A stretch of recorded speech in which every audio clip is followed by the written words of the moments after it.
Okay, next. I think the next thing that we have to talk about, I think the video cut me off.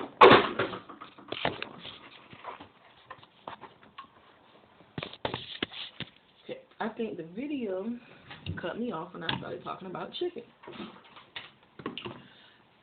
specifically frying chicken. Cooking chicken, you think the only way you can cook chicken is bake, barbecue, fry. Well, so many different ways you can cook chicken. Um, but I think being a black woman, you need to know how to cook chicken, specifically fry. So that's what I'm going to talk about. And I'm going to talk about frying it in the pan skillet. So what you're going to do is you want to put vegetable oil in the pan. Note, different types of oils leave different tastes. Why? Because your breader is going to suck up the oil. You're going to eat the breader because it's on the chicken. So, kind of find the oil you want to use. Olive oil is the most healthy. The more virgin it is, the more expensive it is, because virgin means that it was touched less. So to make oil out of an olive that you can barely touch, it's got to be pretty hard. That's why it's more expensive. Okay, but olive oil kind of tastes different than what you're used to. Now, so I suggest using virgin oil. You really don't get that oily taste in your food. What I said, I meant vegetable oil, yeah, because you really don't get the oily taste in your food. But you know, you want something fried. You want crispiness. Now, you're not going to fill your pan full of oil. You're not even going to fill it halfway. I would say maybe like a quarter of the way you fill it full of oil. Because, like I said, your bread is going to soak up the oil. So you're going to end up with less oil than you started out with, which is fine if you plan on frying a lot of chicken. In my last video, I was telling you how to clean chicken. I'm going to recap that again. Legs and wings have this slime that's underneath the skin. You want to pull that out. Thighs and breasts have the white fat. You want to pull that off. Okay, now, once the chicken is clean, the seasonings that I told you to use were seasoned salt, garlic powder, and black pepper, and parsley. Now, if you want, you can use garlic salt instead of seasoned salt, and instead of salt, period. That way you have the garlic flavor, and you also have the salt that you need upon the chicken. Keep in mind, more flavors, more seasonings can mean more flavors, but it also can be bad because each seasoning has sodium in it.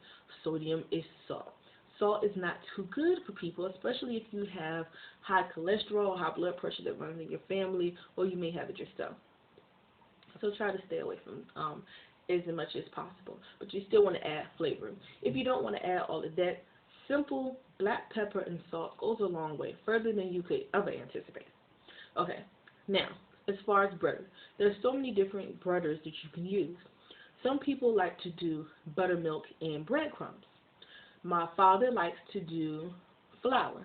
My mother likes to do cornbread mix.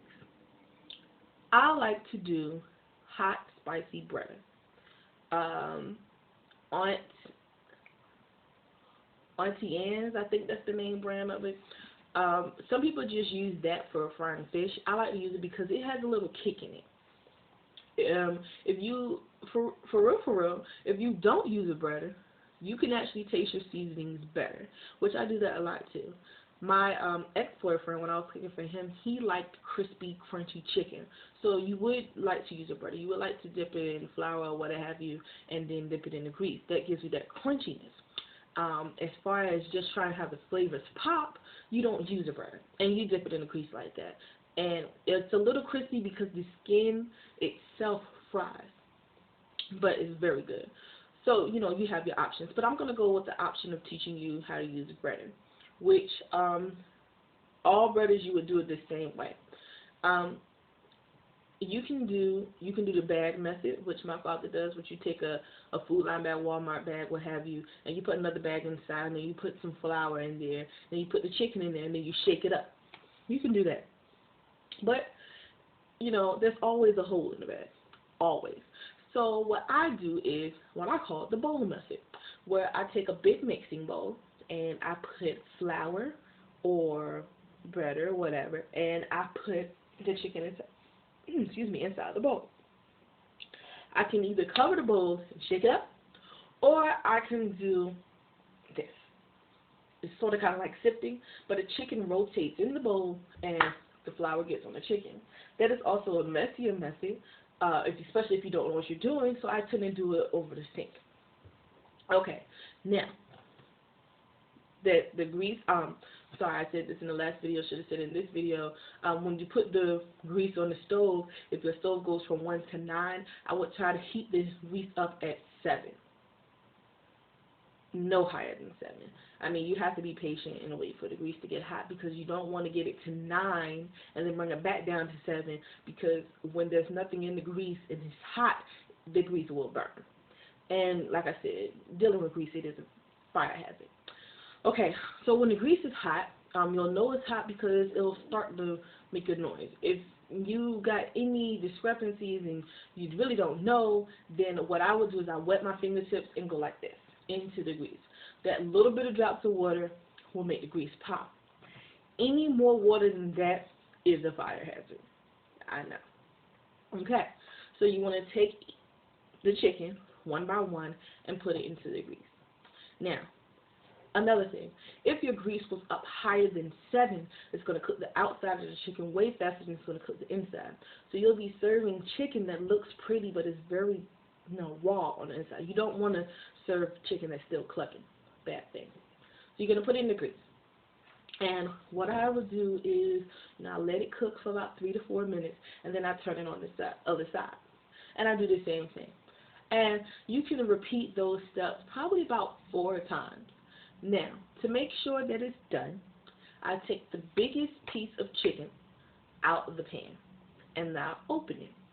If it is done in the biggest piece, that means that it's done in all the other pieces. Then you can go ahead and take it out the pan. Now, another thing that people do is they take the chicken and they put it on paper towels so the paper towels can suck up the grease. Bad thing about that is the chicken is still sitting on the paper towel. So now you have chicken that's still sitting in grease. So you really don't want to serve greasy chicken. This is one thing that you can do. You take a cooling rack. It's a metal rack, and it has all these lines on it, and it has some prongs so it sits up off of the countertop. Take that rack and you put it on top of a baking sheet. A baking sheet is just a flat pan that you usually would just put cookies on and put in the oven. Then you put the chicken on top of the cooling rack. That way the grease drips down from the chicken onto the baking sheet. So the grease is no longer swimming in grease. It is, just leaving the flavor and getting rid of the oils, if you understand what I'm saying. Okay, so that's how you fry chicken. Now, another way to fry chicken, like I said, most common ways are baking and barbecuing or grilling. Well, here's one way I like to do. I really enjoy teriyaki chicken. Teriyaki is actually a marinade. It's not a sauce. See, a lot of people think that soy sauce and teriyaki is a sauce or a condiment, when actually in China they're used for cooking. It's a marinade or a seasoning, if you will. Now, so you can do teriyaki, but because you're learning and you want to know some different things, when you're buying your teriyaki will be on the aisle with all these different marinades. Well, when you pick up teriyaki sauce, next to it will be a whole bunch of other different sauces. Those are the sauces you would use for your chicken. You want to do something different. Here's one thing that I like to do. Bake the chicken with one of the marinades and put a fruit in the pan. Not an apple, because the apple is a fruit that soaks up juices. You want to do something like a pineapple or orange, because those are fruits that give off juices. You're probably not the type of person who likes fruit in your food, but the fruit are releasing flavors, not the fruity juiciness, if you understand what I'm saying. So, like, you can do like or even if you don't want to do marinade, you can bake your chicken in a simple seasoning like parsley, salt, and pepper, and then you can coat the chicken in honey, and then you can put pineapple juice in the pan. Because when you're baking chicken, usually you'll put water in the pan because chicken kind of doesn't give off as much grease as beef would. So you're going to put a little bit of water in the pan, and then you put that in the oven. But you could put, instead of a lot of water, you can put pineapple juice or orange juice in the pan. And then you want to cut up some pineapples or cut up some oranges, and you put that in the pan as well. That will kind of give your chicken a different kick. And if you're also looking for a kick, the spiced ginger, you can get that. See, ginger is not really one of those seasonings that you want to use a lot of when you're baking, but it's a great seasoning that you can use when you're doing your meats, because it brings out something that your taste buds haven't really put their, their thing on yet, because they're so used to salt and pepper. That's why it's good to broaden your horizons with different seasonings, because you're so used